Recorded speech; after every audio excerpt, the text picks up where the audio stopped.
नमस्कार, शिवाय academy channel में आप सबका स्वागत है। आज हम बात करेंगे हमारे पास इंग्लिश। आज हम इंग्लिश की बात करेंगे। इंग्लिश का टॉपिक है हमारे पास। देखिए, इंग्लिश बोलना और पढ़ना कोई ख़ास मुश्किल बात नहीं है। इसको एक हवा समझा जाता है, वैसे कोई हवा नहीं है। अगर इसकी कुछ बेसिक चीज़ें आसानी से समझ में आ जाए तो ये बिल्कुल आसान है, इजी है। तो इंग्लिश की आज हम बात करेंगे। देखिए, इंग्लिश में हमारे पास सबसे जो इम्पोर्टेंट और मेन चीज़ होती है वो होते हैं टेंस।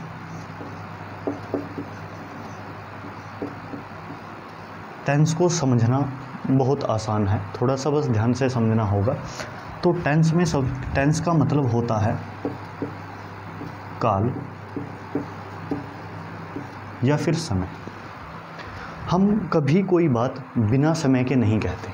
जब भी हमें कुछ कहना हो तो हम हमेशा उस चीज़ को समय से रिलेट करके चलते हैं। मान लीजिए, अगर मैं कहूँ कि मैं अभी पढ़ा रहा हूँ तो इसका मतलब मैंने अभी वर्तमान की बात की है। अगर मैं कहूँ कि मैं कल पढ़ा रहा था तो मैंने भूतकाल की बात की है। इसी तरीके से अगर मैं कहूँ कि मैं कल पढ़ाऊँगा तो मैंने भविष्यकाल की बात की है। हम हमेशा ही अपनी बात को रखने के लिए किसी न किसी समय को ज़रूर साथ में रखते हैं। तो उसी समय को बताने के लिए इंग्लिश में हमारे पास जिसको हम बोलते हैं टेंस, वो टेंस का ही यूज़ किया जाता है। तो टेंस हमारे पास बेसिकली होते हैं 3 प्रकार के: प्रेजेंट, पास्ट और फ्यूचर। प्रेजेंट मतलब वर्तमान। वर्तमान वो समय जो अभी चल रहा है। पास्ट यानी भूतकाल। भूतकाल वह समय जो बीत चुका है। और भविष्यकाल वह समय जो अभी आने वाले टाइम में आएगा। तो ये हमारे पास 3 प्रकार का टाइम होता है। इन्हीं 3 प्रकार के टाइम से ही हमारी इंग्लिश जो है वो डिफ़ाइन होती है। तो देखिए, इंग्लिश में हमारे पास 2 प्रकार के सेंटेंस हमें देखने को मिलते हैं। एक तो होते हैं वो सेंटेंस जो वर्बल होते हैं, एक सेंटेंस नॉन वर्बल होते हैं। वर्बल सेंटेंस का मतलब क्या होता है? जिसके अंदर वर्ब यानी क्रिया जुड़ी हुई होती है। नॉन वर्बल सेंटेंस वो होते हैं जिसके अंदर क्रिया नहीं होती है। क्रिया नहीं होती है। जैसे वर्बल सेंटेंस का अगर हम एक एग्जांपल देखें तो मैं कहूँ,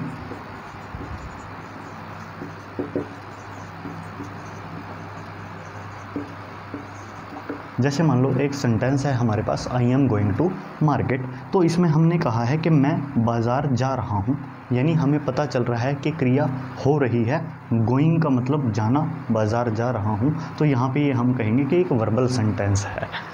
इसी प्रकार से नॉन वर्बल सेंटेंस हम उसे कहेंगे जिस सेंटेंस के अंदर हमें कोई क्रिया देखने को नहीं मिलती है। जैसे मैं कहूँ,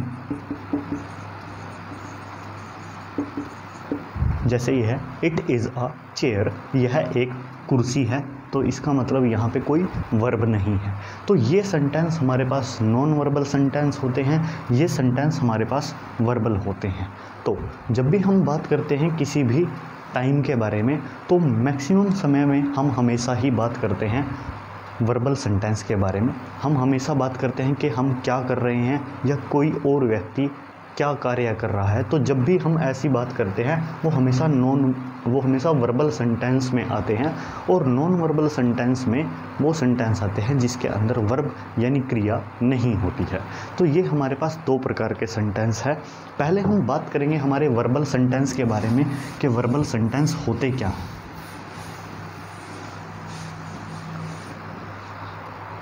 पहले थोड़ा सा हम इंट्रोडक्शन कर लेते हैं हमारे टेंस के बारे में। टेंस हमारे पास सबसे पहले प्रेजेंट टेंस है।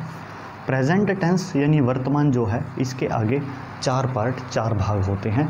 Present indefinite, present continuous, present perfect और परफेक्ट कॉन्टिन्यूस।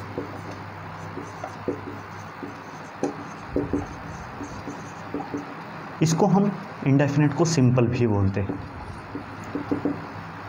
ये हमारे पास 4 प्रकार के सेंटेंस होते हैं, यानी प्रेजेंट टेंस के अंदर प्रेजेंट इंडेफिनिट यानी simple sentence, present continuous, present perfect और प्रेजेंट परफेक्ट करके 4 प्रकार के सेंटेंस होते हैं। यही 4 पार्ट पास्ट के भी होते हैं, यही फ्यूचर के भी, यानी पास्ट इंडेफिनिट या past simple, past continuous, past perfect या पास्ट परफेक्ट कॉन्टिन्यूस। इसी प्रकार से future indefinite, future continuous, future perfect और फ्यूचर परफेक्ट कॉन्टिन्यूस, यानी इन दोनों के भी यही पार्ट होते हैं। इनमें से हर एक पार्ट आगे 4 पार्ट में डिवाइड होता है, यानी प्रेजेंट इंडेफिनिट टेंस जो है वो आगे 4 पार्ट में डिवाइड होता है, और वो 4 पार्ट होते हैं। एक इसमें आते हैं पॉजिटिव सेंटेंस, फिर इसके बाद आते हैं इसमें नेगेटिव सेंटेंस, फिर इसमें आते हैं interrogative sentence,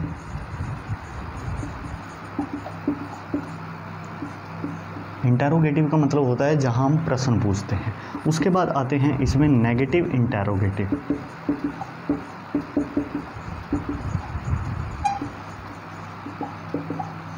negative interrogative sentence यानी जिसमें नेगेटिव साथ में प्रश्न भी हम पूछ सकते हैं। तो ऐसे हमारे पास नेगेटिव इंटेरोगेटिव, यही 4 पार्ट जो हैं प्रेजेंट इंडेफिनिट के होते हैं, यही 4 पार्ट प्रेजेंट कॉन्टिन्यूस के, यही 4 पार्ट प्रेजेंट परफेक्ट के और यही प्रेजेंट परफेक्ट कॉन्टिन्यूस के होते हैं। तो बेसिकली हमारे पास सबसे पहले तो ये कुछ पार्ट होते हैं जो इन टेंस के आगे जो पार्ट होते हैं उसके बारे में बात की। अब हम क्या करते हैं, कोई भी सेंटेंस जब क्रिएट करते हैं, सबसे ज़रूरी बात क्या है, हमें पहले तो सेंटेंस को हिंदी इंग्लिश दोनों में क्रिएट करना आना चाहिए कि कैसे हम हिंदी में लिखते हैं और कैसे हम इंग्लिश में लिखते हैं। तो चलिए पहले हम उनकी बात करते हैं।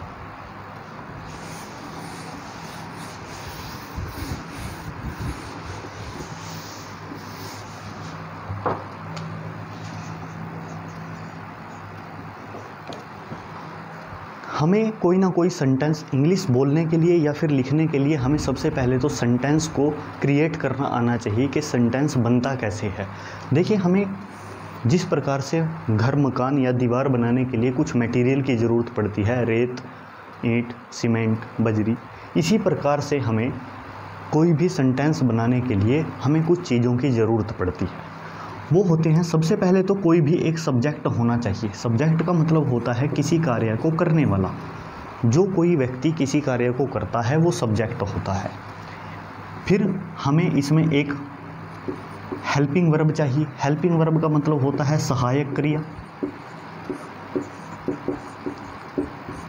यानी जो क्रिया की सहायता करे। तो अगर क्रिया की सहायता है तो क्रिया भी होनी चाहिए। क्रिया यानी वर्ब, हमें एक वर्ब की भी आवश्यकता पड़ती है। फिर हमारे पास कोई भी एक ऑब्जेक्ट भी होना चाहिए जिसको हम कहते हैं कर्म। कोई करता है वो किसी कार्य को करने वाला होता है। ऑब्जेक्ट वो होता है जिसके लिए कार्य किया जाता है, जिसके लिए कार्य किया जाता है। और सहायक क्रिया यानी हेल्पिंग वर्ब या वर्ब वो होती है जिससे हमें पता चलता है कि क्या कार्य किया गया है। जैसे हमने अभी अभी एक सेंटेंस लिखा था,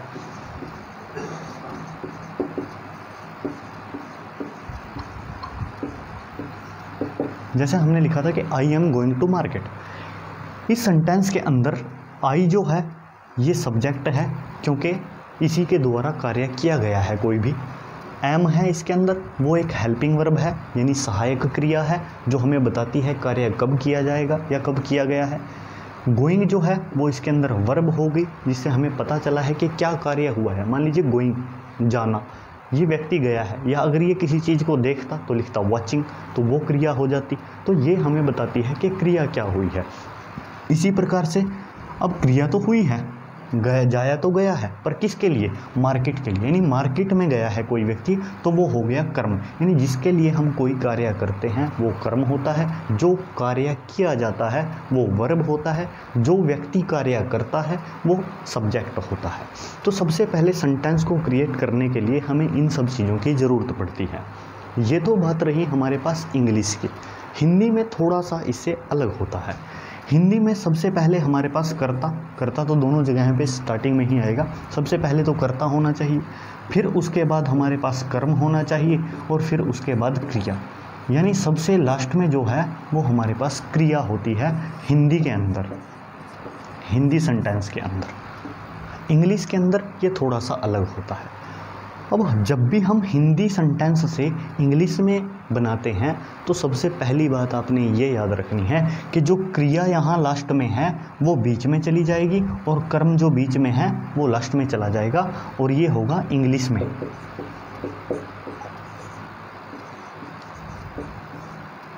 ये जब हम इसको इंग्लिश में बनाएंगे, बस यहीं पे बात होती है कंप्लीट। कैसे? अब देखिए, अगर हमारे पास हिंदी का कोई सेंटेंस आ गया और हमने उसको इंग्लिश में क्रिएट करना है तो सबसे पहले तो बेसिक बातें हमें पता होनी चाहिए, जैसे वर्ब हो गई या वर्ब की फॉर्म्स हो गई। ये तो बेसिक पॉइंट है, बच्चों वाली बातें हैं, इसको तो आपको याद वैसे भी रखना पड़ेगा। तो इसमें देखिए, जब हमने इसको हिंदी से इंग्लिश में कन्वर्ट करना है तो क्रिया आगे आ जाएगी, कर्म पीछे चला जाएगा। सबसे बड़ी बात तो यही होती है बच्चों के साथ कि उनको इंग्लिश से हिंदी में या हिंदी से इंग्लिश में पता नहीं होता कि कैसे सेंटेंस को कन्वर्ट किया जाए। तो यहाँ पे सबसे बड़ी बात आपने यही याद रखनी है, कर्ता तो स्टार्टिंग में ही आएगा, क्रिया लास्ट से उठ के बीच में, कर्म लास्ट में चला जाएगा। तो एक सेंटेंस को बनाने के लिए हमें इन सब चीज़ों की ज़रूरत पड़ती है। सेंटेंस क्रिएशन के लिए हमें ये चीज़ों की ज़रूरत पड़ती ही पड़ती है। अब यहाँ पे हमने बात की है I am going to market. इसमें मैं कहूँगा कि मैं बाज़ार जा रहा हूँ। अब ये बात मैंने कही है कि मैं बाज़ार जा रहा हूँ, मैंने इस इंग्लिश के सेंटेंस को देख के इसकी सेंस लगा ली है कि मैं बाज़ार जा रहा हूँ। तो इससे मुझे ये पता चल जाता है कि मैं जा रहा हूँ यानी प्रेजेंट में, वर्तमान में अभी भी वो कार्य हो रहा है, वर्तमान में मैं इस कार्य को कर रहा हूँ। अगर मैं इसको पास्ट में बोलता तो मैं कहूँगा कि मैं बाज़ार जा रहा था। अगर भविष्य की बात होगी तो मैं बाज़ार जा रहा होऊंगा या बाज़ार जाऊँगा। तो इस प्रकार से हमारे पास सेंटेंस ही हमें बताता है कि वो किस समय के बारे में उसमें बात कही गई है। तो सबसे पहले ज़रूरी है कि हमें सेंटेंस का पता हो। अब हमने बात की है हमारे सब्जेक्ट के बारे में। सब्जेक्ट के बारे में और भी कुछ 3-4 बातें हैं जो आपको पता होनी चाहिए। सबसे पहले तो सेंटेंस हमेशा ही डिसाइड होता है किसी ना किसी पर्सन से। पर्सन का मतलब होता है किसी कार्य को करने वाला व्यक्ति। अब ये पर्सन होते क्या हैं? हमारे पास पर्सन जो है वो 3 प्रकार के होते हैं, जिसको हम जानते हैं फर्स्ट पर्सन, सेकंड पर्सन और थर्ड पर्सन। इसके बारे में आप लोगों ने बहुत सुन रखा होगा, फर्स्ट पर्सन, सेकंड पर्सन और थर्ड पर्सन। देखिए, अभी जैसे हमने बात की थी किसी भी कर्ता की, यही कर्ता हमें बताता है कि ये फर्स्ट पर्सन में है, सेकंड पर्सन में है या थर्ड पर्सन में है। तो हमारे पास कुछ ऐसे सब्जेक्ट होते हैं जो हमेशा इन तीनों को डिफाइन करके चलते हैं, यानी हमें वो बताता है कि ये फर्स्ट पर्सन है, सेकंड पर्सन है या थर्ड पर्सन है। तो फर्स्ट पर्सन में देखिए कौन कौन से आते हैं। अगर कहीं बात हो आई की, माई, इसके अलावा मी, वी और अस, ये सारे ऐसे सब्जेक्ट होते हैं जो हमारे पास हमेशा चलते हैं फर्स्ट पर्सन के अंदर, यानी एक फर्स्ट पर्सन के अंदर ही हम इसको कहेंगे। तो फर्स्ट पर्सन में आई, माई, मी, वी और अस। जैसे अभी हमने सेंटेंस किया था कि I am going to market, तो अब आप बताइए कि ये सेंटेंस किस पर्सन में कहा गया है, यानी किस पर्सन ने इसको कहा है। तो आई आ गया है, इसको हम देख के बता सकते हैं कि ये बात जो है फर्स्ट पर्सन ने कही है, फर्स्ट पर्सन के द्वारा कही गई ये बात है। इसी से ही हमें पता चलता है फर्स्ट पर्सन है, सेकंड पर्सन है या थर्ड पर्सन। फिर उसके बाद सेकंड पर्सन आते हैं यू, योर्स, दो। देखिए, यू और योर्स जो होते हैं वो हमेशा सेकंड पर्सन में होते हैं। दो पहले पोएम जो होती थी, पोएम्स लिखते थे, शेक्सपियर हो गए, इसके अलावा जो ऐसे लोग होते थे वो इन सब शब्दों का यूज़ करते हैं दो। पर अब दोबारा से फिर इनका प्रयोग होने लग गया है कहीं कहीं। दो का मतलब भी सेकंड पर्सन में ही आता है, ये सेकंड पर्सन के लिए हम बात कहते हैं। थर्ड पर्सन वो व्यक्ति होते हैं जो अदर पर्सन होते हैं, जो अदर पर्सन होते हैं, जैसे ही, शी, इट, या फिर कोई नेम हो, दे, या them. He, she, it, name, they या फिर देम, ये सारे के सारे थर्ड पर्सन में आते हैं। फर्स्ट पर्सन जो होते हैं ये हमेशा इनको वक्ता कहा जाता है। वक्ता, वक्ता मतलब किसी बात को बोलने वाला। सेकंड पर्सन हमेशा श्रोता की श्रेणी में आते हैं, किसी बात को सुनने वाला। थर्ड पर्सन हमेशा अन्य की श्रेणी में आते हैं, यानी ये अन्य के लिए बात होती है। तो ये हमारे पास 3 प्रकार के पर्सन होते हैं। यही पर्सन आगे चल के 2 पार्ट में डिवाइड किए जाते हैं। एक होता है सिंगुलर यानी एक वचन, एक होता है प्लूरल यानी बहुवचन,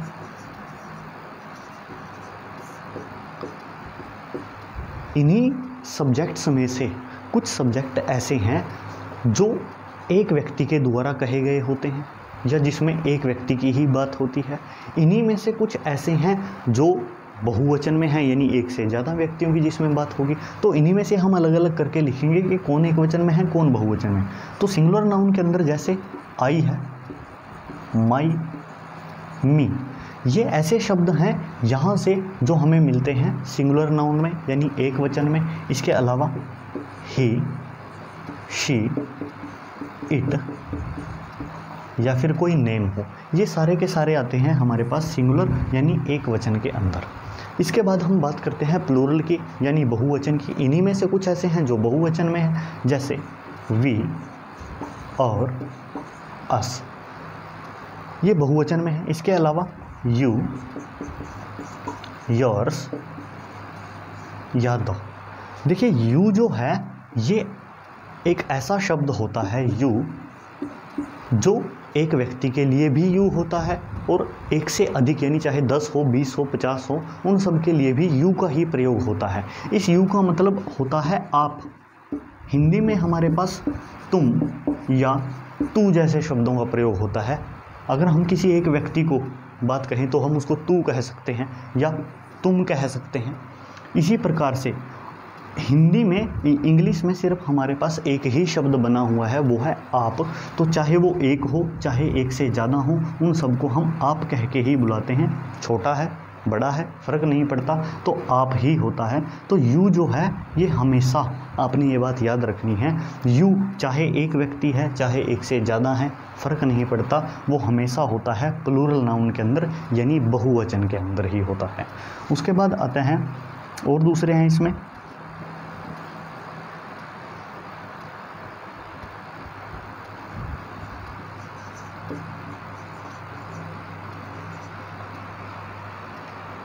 ये सारे के सारे दे और दैम जो होते हैं थर्ड पर्सन में से, ये आते हैं हमारे पास प्लूरल नाउन के अंदर। तो 2 प्रकार के इनको हम नाउन कहते हैं, इनको हम नाउन की श्रेणी में रखते हैं। तो वी और अस, यो, योर्स या फिर दो, दे और दैम, ये सारे के सारे जो होते हैं ये प्लूरल नाउन होते हैं। तो इनका प्रयोग हम करते हैं किसी भी सेंटेंस को बनाने के लिए। अब देखिए अभी हमने एक बात की थी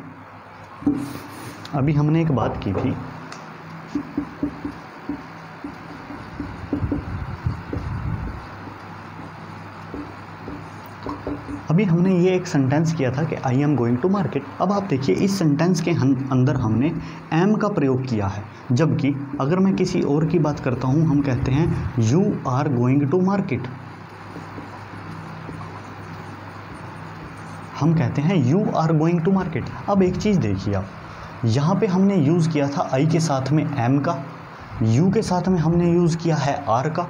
वो इसलिए यूज़ किया है क्योंकि यू जो है वो प्लूरल में आता है, आई जो है वो सिंगुलर में आता है।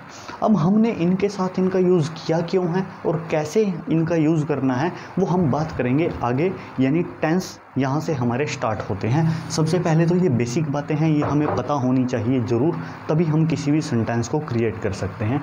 इस सब का आप एक स्क्रीनशॉट ले सकते हो।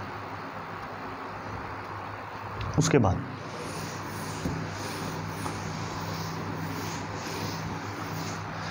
हमारे पास सबसे पहले टेंस के अंदर आता है प्रेजेंट, और प्रेजेंट टेंस का सबसे पहला पार्ट होता है हमारे पास इंडेफिनेट। प्रेजेंट इंडेफिनिट या प्रेजेंट सिंपल टेंस भी इसको कहा जाता है। सिंपल टेंस के अंदर वो सारे वाक्य आते हैं जिसमें हम बात करते हैं जो काम रेगुलर रूटीन में या लगातार कोई काम होता है। जैसे अगर मान लीजिए कोई मेरे से पूछे कि आप क्या करते हो, मैं कहूँगा मैं पढ़ाता हूँ। या कोई व्यक्ति अगर कोई स्कूल जाता है बच्चा तो उसको वो कहेगा जी मैं स्कूल जाता हूँ। कॉलेज जाने वाला कहेगा मैं कॉलेज जाता हूँ। कोई व्यक्ति ऑफिस जाता है तो वो कहेगा मैं ऑफिस जाता हूँ। तो हमेशा वो व्यक्ति उन बातों को बताते हैं जो वो रेगुलर रूटीन में किसी एक काम को करते हैं। तो इसकी पहचान भी हमारे पास यही होती है। अगर मैं कहूँ कि मैं स्कूल जाता हूँ, जैसे ये सेंटेंस है कि मैं स्कूल जाता हूँ, तो इस सेंटेंस के अंदर हमने सबसे लास्ट के बातों को देखना है। हमने देखा है कि यहाँ पे जाता हूँ, तो हमने बात की है, यहाँ पे कहा है कि जाता हूँ, यानी वो व्यक्ति इस काम को रेगुलर करता है, वो स्कूल जाता है। या मैं स्कूल जाता हूँ, मैं स्कूल जाता हूँ यानी रेगुलर ये काम करता है। तो इसकी पहचान यही होती है। हमें इस ता हूँ से ये पता चल जाता है कि ये कौन सा टेंस है, यानी प्रेजेंट इंडेफिनिट टेंस है। तो प्रेजेंट इंडेफिनिट टेंस को पहचानने के लिए हमें किसी भी हिंदी के सेंटेंस के लास्ट में देखना पड़ेगा कि उसमें क्या लिखा है, ता हूँ लिखा है या क्या लिखा है। अगर ता हूँ है तो इसका मतलब वो व्यक्ति उस काम को रेगुलर करता है, तो ये प्रेजेंट इंडेफिनिट में आता है। पहचान होती है इसकी ता है। अगर वो एक से ज़्यादा है तो काम को करते हैं, अगर वो कोई लड़की है तो काम को किसी को करती है। तो हमेशा ता है, ते है या ती है से हम ये बताते हैं कि ये व्यक्ति इस काम को रेगुलर करता है। अब इस सेंटेंस को हिंदी से इंग्लिश में ट्रांसलेट करने के लिए हमें कुछ एक फॉर्मूले की ज़रूरत पड़ती है। वो फॉर्मूला देख लीजिए क्या है। जब भी हम कभी किसी सेंटेंस को हिंदी से इंग्लिश में ट्रांसलेट करेंगे तो सबसे पहले तो हमें कोई ना कोई एक सब्जेक्ट चाहिए होता है। जैसे ये मैं है, ये एक सब्जेक्ट है तो सब्जेक्ट चाहिए होता है। उसके बाद हमें इसमें कोई भी वर्ब चाहिए होती है, तो इसके अंदर हम वर्ब की हमेशा ही फर्स्ट फॉर्म का यूज़ करेंगे। उसके बाद इसके साथ में हम कहीं कहीं एस या फिर ईएस का भी यूज़ कर सकते हैं। कैसे यूज़ करेंगे आगे करेंगे बात। अगर ये सब नहीं है तो हम यूज़ करते हैं डू या फिर डज का, और फिर सबसे लास्ट में हमने यूज़ करना है किसी भी ऑब्जेक्ट का जो हमें दिया जाता है ऑब्जेक्ट वो। तो हमारे पास इसका एक फॉर्मूला रहता है, सब्जेक्ट के साथ में वर्ब की फर्स्ट फॉर्म, उसके साथ में एस या फिर ईएस का हम यूज़ करेंगे। अगर ये नहीं है तो डू या फिर डज का हम यूज़ करेंगे, ऑब्जेक्ट हमारे पास रहेगा। तो सबसे पहले देखिए हमें डू और डज का यूज़ करना कहाँ कहाँ पे है। डू का यूज़ हमेशा ही हम करेंगे आई, यू, वी, दे या फिर देम के साथ में। तो इन सब्जेक्ट्स के साथ में हम डू का यूज़ करते हैं। और जो डज है इसका यूज़ हम हमेशा ही करते हैं ही, शी, इट या फिर किसी व्यक्ति का कोई नाम हो सकता है, किसी जगह का कोई नाम हो सकता है, उसके साथ में हम डज का यूज़ करते हैं। तो पहले हम यहाँ से बात करते हैं पॉजिटिव सेंटेंस के बारे में। जो सेंटेंस हमारे पास, अभी हमने इससे पहले इंट्रोडक्शन में ही ये बात की थी कि प्रेजेंट इंडेफिनिट टेंस आगे 4 पार्ट में डिवाइड होता है। उसमें सबसे पहला हमारे पास पॉजिटिव सेंटेंस होता है। पॉजिटिव सेंटेंस में देखिए, अगर मान लीजिए मैं यही बात कहूँ,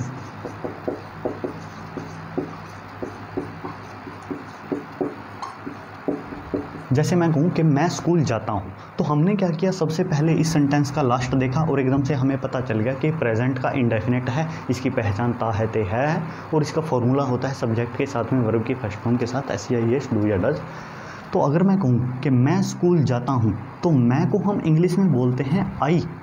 और पॉजिटिव सेंटेंस को बनाने के लिए जो भी प्रेजेंट इंडेफिनिट में पॉजिटिव सेंटेंस होते हैं उनको बनाने के लिए हमारे पास फॉर्मूला होता है सब्जेक्ट के साथ में वर्ब की फर्स्ट फॉर्म प्लस ऑब्जेक्ट। एक फॉर्मूला ये होगा, इसके बाद एक और आएगा, वो अभी बात करेंगे। तो फिलहाल ये है हमारे पास कि हमें एक सब्जेक्ट का पता होना चाहिए, वर्ब की रहेगी फर्स्ट फॉर्म और फिर ऑब्जेक्ट। जैसे मैं कहूँ कि मैं स्कूल जाता हूँ, तो मैंने बात की थी स्टार्टिंग में कि कैसे हम हिंदी से इंग्लिश में ट्रांसलेट करेंगे। तो स्कूल हो गया यहाँ पे ऑब्जेक्ट यानी कर्म, जाता हूँ हो गया क्रिया। तो हमने स्टार्टिंग में बात की थी कि क्रिया हमेशा बीच में आएगी, सब्जेक्ट के बाद क्रिया आ जाएगी, उसके बाद ऑब्जेक्ट पीछे चला जाएगा।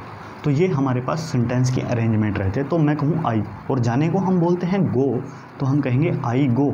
जहाँ हम जा रहे हैं उसको हम कहेंगे, उस जगह को लिख देंगे स्कूल। टू का यूज़ हम करेंगे एक डायरेक्शन बताने के लिए, प्रेपोजिशन है, आगे हमारे पास इसका एक पूरा चैप्टर है, उसमें इसके बारे में डिटेल से बात करेंगे। फिलहाल मैं आपको ये बात बता दूं कि अगर मैं कहूँगा कि आई गो टू स्कूल, तो जब हम किसी एक डायरेक्शन को, स्पेशल दिशा किसी को बता रहे हैं, किसी डेस्टिनेशन को बता रहे हैं कि कोई व्यक्ति कहाँ जा रहा है, तो वहाँ पर हम टू का यूज़ करते हैं। तो मैं कहूँगा आई गो टू स्कूल, मैं स्कूल जाता हूँ। इसको हम कहेंगे आई गो टू स्कूल, मैं स्कूल जाता हूँ। ऐसे ही अगर मैं कहूँ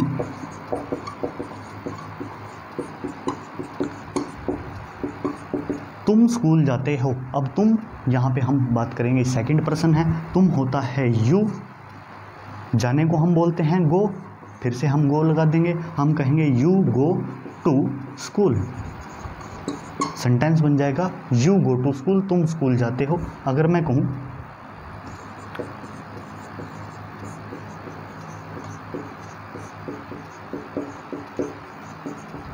मोहन स्कूल जाता है, तो मोहन हमारे पास नाम है, तो नाम के साथ में आपने याद रखना है, यहाँ से रूल थोड़ा सा चेंज हो जाएगा। और वो चेंज क्या होगा कि जो भी नाम होगा उसके साथ में हमेशा ही हम सब्जेक्ट के साथ में वर्ब की फर्स्ट फॉर्म के साथ या तो एस या फिर ई एस का यूज़ कर देंगे। और किसके साथ में? वर्ब के साथ में। वर्ब के साथ में हमने एस या फिर ई एस का यूज़ कर देना है। तो अगर मैं कहूँ कि मोहन स्कूल जाता है, तो मैं कहूँगा मोहन।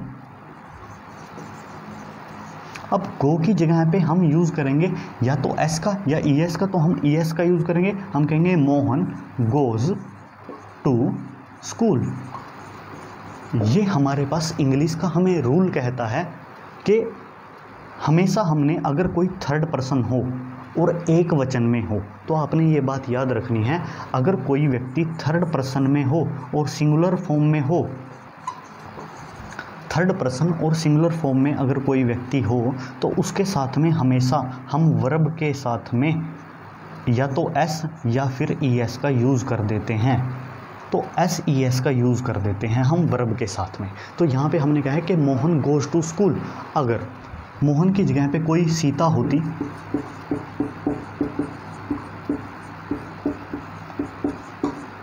सीता स्कूल जाती है, तो हम कहेंगे Sita goes to school. Sita goes to school, क्योंकि सीता जो है वो थर्ड पर्सन में है, एक वचन में है, इसलिए हम इसके साथ में ई एस का यूज़ कर देंगे। तो हम कहेंगे सीता गोज़ टू स्कूल। अब यहाँ पे हमेशा हमारे साथ ऐसे ही होगा, चाहे कोई भी आए फर्स्ट पर्सन थर्ड पर्सन के अंदर, हमेशा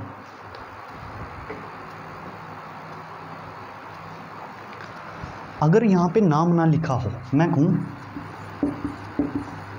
वह स्कूल जाता है, वह स्कूल जाता है, तो वह होता है ही, हमें जाता है से पता चल जाएगा, ही गोज़ टू स्कूल। अगर वो कोई लड़की है, वह स्कूल जाती है,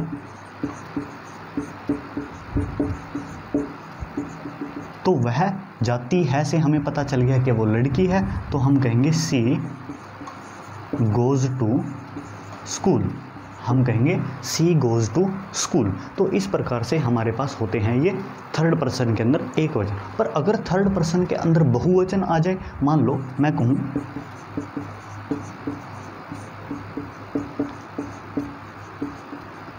वे स्कूल जाते हैं। अब देखिए, वे होते हैं, वे को हम इंग्लिश में बोलते हैं दे, और हमने अभी थोड़ी देर पहले बात की थी कि दे जो होते हैं ये प्लूरल फॉर्म में होते हैं, पर थर्ड पर्सन में ये भी होते हैं।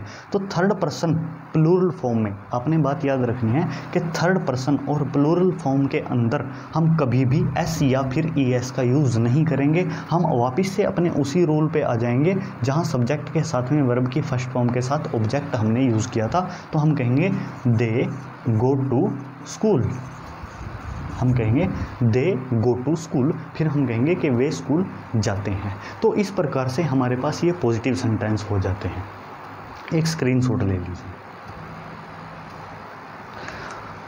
अब इसमें हमारे पास क्वेश्चन ये आता है कि हमें पता कैसे चलेगा हमारे पास ये एक एस है, एक ई एस है, तो हमें पता कैसे चलेगा कि किसके साथ में एस लगाना है या किसके साथ में ई एस लगाना है। इसके लिए एक छोटी सी ट्रिक होती है हमारे पास। आपने किसी भी वर्ड का लास्ट डिजिट या लास्ट के 2 डिजिट देख लेने हैं। जैसे मान लीजिए हमारे पास कोई भी वर्ड है यहाँ पे, जैसे ये गो है, हमने गो में देखने हैं लास्ट का डिजिट या लास्ट के 2 डिजिट, अगर एक से ज़्यादा उसमें वर्ड सेंटेंस, एक से ज़्यादा अगर उसमें वर्ड्स आ जाते हैं, तो मान लो जैसे वॉच है, जैसे वॉच में लास्ट के 2 डिजिट जो हैं वो सी एच हैं। इसी प्रकार से गो में लास्ट का डिजिट जो है वो ओ है। अगर किसी भी सेंटेंस के अंदर, किसी भी वर्ड के अंदर लास्ट का डिजिट या लास्ट के 2 digit C H, S H, double S, O, O X या एक्स, अगर ये सारे हों तो इन सब के साथ में हमेशा ही हम ई एस जोड़ देते हैं। इन सब के साथ में हम हमेशा ई एस जोड़ देते हैं। तो देखिए हमारे पास जो सेंटेंस, जो वर्ड था गो, उस गो का लास्ट डिजिट ओ था, तो हमने इसीलिए इसके साथ में ई एस जोड़ दिया था यहाँ पे।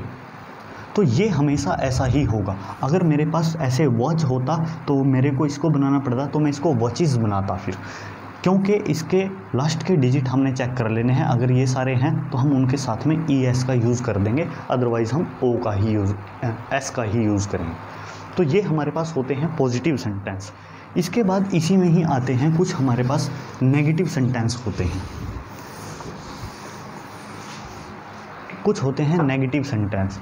नेगेटिव सेंटेंस का मतलब क्या होता है कि जिसके अंदर हम यूज़ करते हैं नोट का, यानी नेगेटिव बात बनाने के लिए हम नोट का ही यूज़ करते हैं। अगर मैं इसी बात को कहूँ, जैसे मैं कहूँ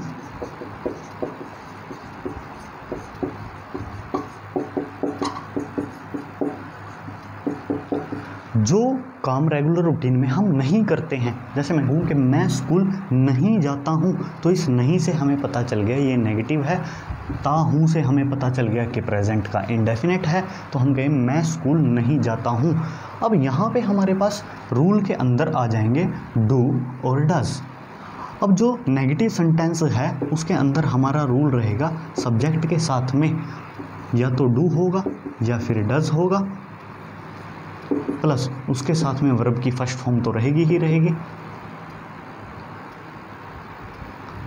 डू या डज के साथ में नोट आ जाएगा, फिर वर्ब की फर्स्ट फॉर्म और फिर आ जाएगा ऑब्जेक्ट। जैसे मैं कहूँ कि मैं स्कूल नहीं जाता हूँ, तो हम कहेंगे आई के साथ में हमने यूज़ करना है। यहाँ पे मैंने बता दिया है कि डू का यूज़ किसके साथ में करना है और डज का यूज़ किसके साथ में करना है। तो ये सब्जेक्ट आप यहाँ से देख सकते हो।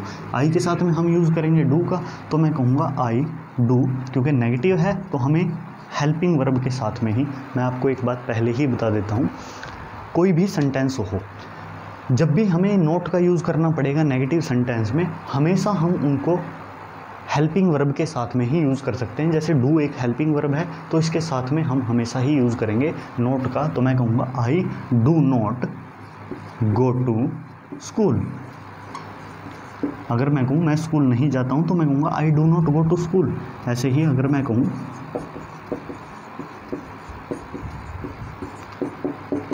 तुम स्कूल नहीं जाते हो, तो तुम होता है यू, यू के साथ में भी हम यूज़ करेंगे किसका, डू का ही लिखा हुआ है, तो हम कहेंगे you do not go to school. You do not go to school. फिर से हम बात करते हैं, अगर कोई आ गया मोहन,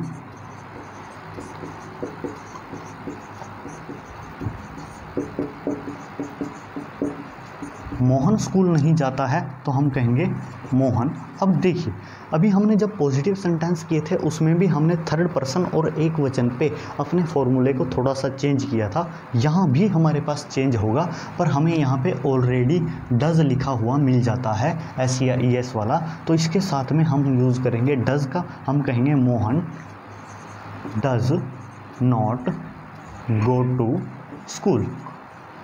अब आपने इसको ऐसा भी नहीं कर देना है Mohan does not goes to school, ऐसा नहीं होगा, क्योंकि जब हमने यहाँ पे ई एस का यूज़ कर दिया है तो हम यहाँ वर्ब के साथ में नहीं करेंगे, हम सिर्फ लिखेंगे Mohan does not go to school.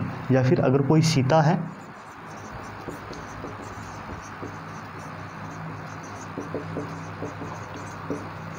Sita school नहीं जाती है तो हम कहेंगे Sita does not go to school. तो हम कहेंगे Sita does not go to school. तो इस प्रकार से ये हमारे पास हो जाएगा डज का यूज़ भी। अगर वो एक से ज़्यादा हो, मैं कहूँ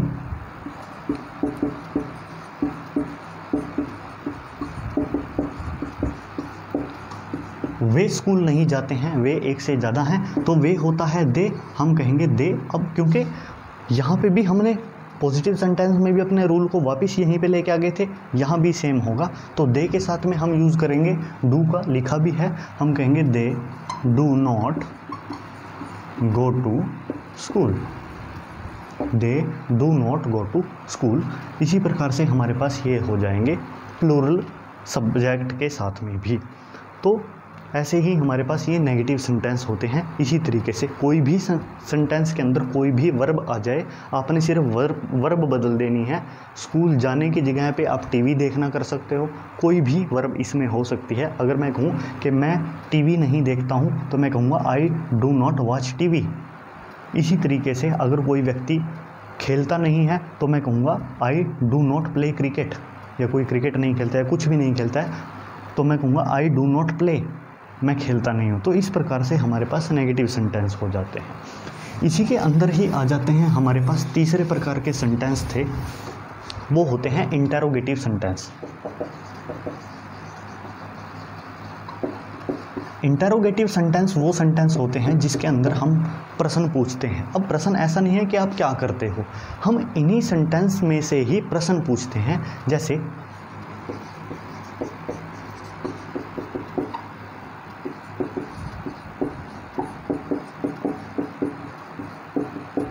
जैसे मान लीजिए हमारे पास एक सेंटेंस है कि क्या मैं स्कूल जाता हूँ, तो मैंने खुद से ही प्रश्न पूछ लिया है, और प्रश्न पूछना ही होता है इंटेरोगेट करना, तो ये इंटेरोगेटिव बना है इंटेरोगेट से ही। अगर मैं कहूँ कि क्या मैं स्कूल जाता हूँ, तो इसके लिए कोई ज़्यादा मुश्किल नहीं है, आपने एक काम करना है, एक नेगेटिव सेंटेंस लेना है।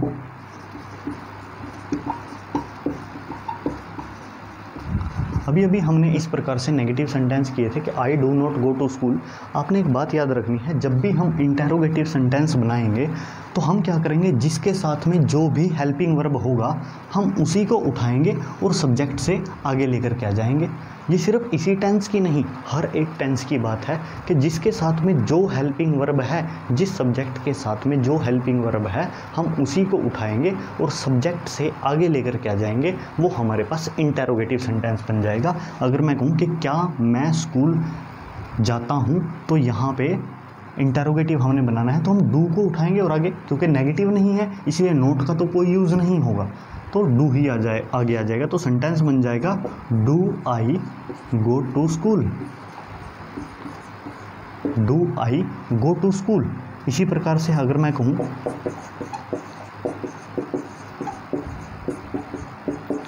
क्या तुम स्कूल जाते हो, तो तुम होता है यू के साथ भी हम डू का ही यूज़ करते हैं, तो हम कहेंगे do you go to school, do you go to school. इसी प्रकार से अगर मैं कहूँ क्या मोहन स्कूल जाता है,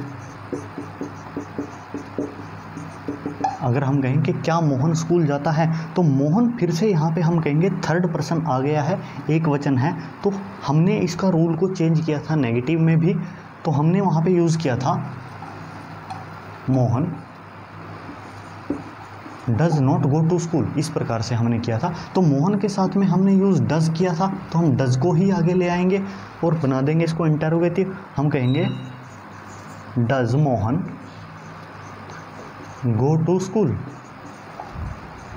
हम कहेंगे does Mohan go to school. तो आपने यहाँ पे ये बात याद रखनी है, इसको गोज नहीं कर देना है, does Mohan goes to school नहीं कर देना है, आपने लिखना है does Mohan go to school. इसी प्रकार से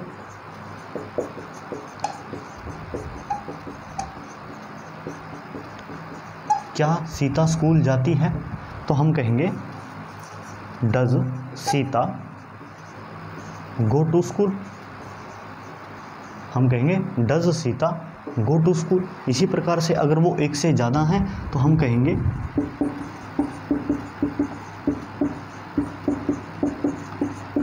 क्या वे स्कूल जाते हैं, तो हम कहेंगे वे यानी दे के साथ में हम यूज़ करेंगे, दे के साथ में हम यूज़ करेंगे डू का ही, तो हम कहेंगे do they go to school.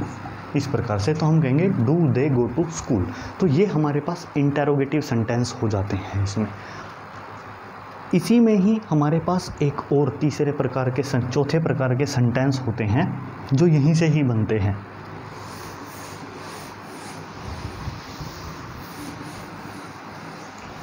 वो सेंटेंस होते हैं हमारे पास नेगेटिव इंटेरोगेटिव।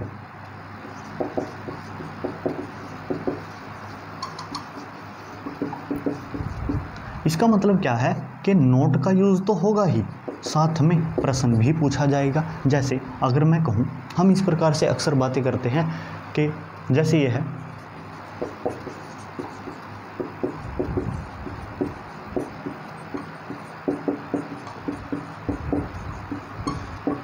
हम खुद से ही प्रश्न पूछ लेते हैं, क्या मैं स्कूल नहीं जाता हूँ, या हम किसी दूसरे से प्रश्न पूछ लेते हैं, क्या तुम स्कूल नहीं जाते हो, क्या तुम क्रिकेट नहीं खेलते हो, क्या तुम शराब नहीं पीते हो।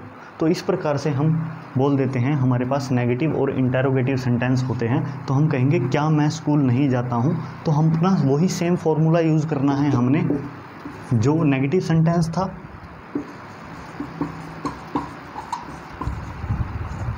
जो नेगेटिव सेंटेंस था उसमें ही हमने क्या करना है, डू को उठाना है और सब्जेक्ट से आगे लेकर के आ जाना है, इंटेरोगेटिव बन जाएगा।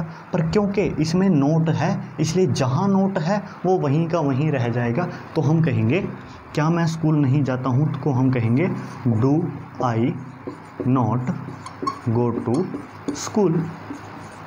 इसी प्रकार से अगर मैं कहूँ क्या तुम स्कूल नहीं जाते हो,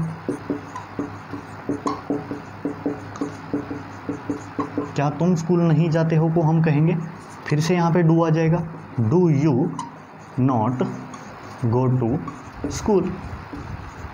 इसी प्रकार से अगर कोई मोहन है,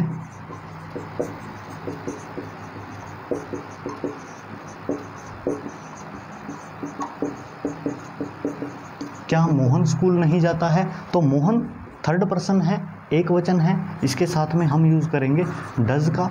नेम है, नेम के साथ में हम हमेशा डज का यूज़ करेंगे, हम कहेंगे does Mohan go to school, does Mohan go to school. इसी प्रकार से क्या सीता स्कूल नहीं जाती है, क्या सीता स्कूल नहीं जाती है, तो यहाँ पे भी हम डज का ही यूज़ करेंगे, does Sita not go to school, does Sita not go to school. ऐसे ही अगर वो एक से ज़्यादा हैं, क्या वे स्कूल नहीं जाते हैं, क्या वे स्कूल नहीं जाते हैं, तो हम कहेंगे वे होते हैं दे, तो हम कहेंगे do they not go to school, तो हम कहेंगे do they not go to school. इस प्रकार से हमारे पास जो है ये नेगेटिव और इंटेरोगेटिव सेंटेंस भी बन जाते हैं। देखिए, हमने प्रेजेंट इंडेफिनिट टेंस के अंदर 4 प्रकार के सेंटेंस किए हैं। सबसे पहले हमने पॉजिटिव सेंटेंस किए, फिर नेगेटिव, फिर इंटेरोगेटिव और फिर अब ये नेगेटिव इंटेरोगेटिव सेंटेंस। इसमें वर्ब आप कोई भी लगा सकते हो, अदरवाइज सेंटेंस में जिस सब्जेक्ट के साथ जो लगेगा डू या डज वो हमेशा ऐसे ही लगेगा जैसे हमने यहाँ पे इसका यूज़ किया है। एक बात मैं आपको इसमें बता दूँ, डू और डज नोट को आजकल थोड़ा शॉर्ट में डोंट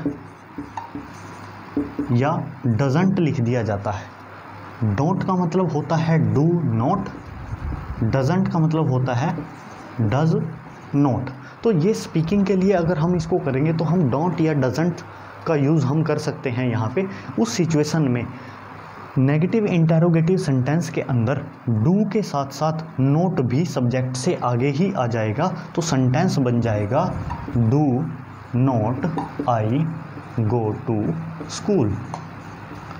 इस सेंटेंस को हम थोड़ा मॉडर्न तरीके से ऐसे लिख सकते हैं, don't I go to school, don't I go to school. इस प्रकार से ये हमारे पास जो है नेगेटिव इंटेरोगेटिव सेंटेंस ऐसे बन जाते हैं। इसी तरीके से जब हमने नेगेटिव सेंटेंस किए थे, जैसे I do not go to school, तो इस सेंटेंस को हम यहाँ पे लिख सकते हैं I don't go to school, ऐसे भी हम इस सेंटेंस को लिख सकते हैं। तो ये हमारे पास होते हैं प्रेजेंट इंडेफिनिट सेंटेंस सारे के सारे, तो इसी तरीके से रहेंगे। धन्यवाद, थैंक यू।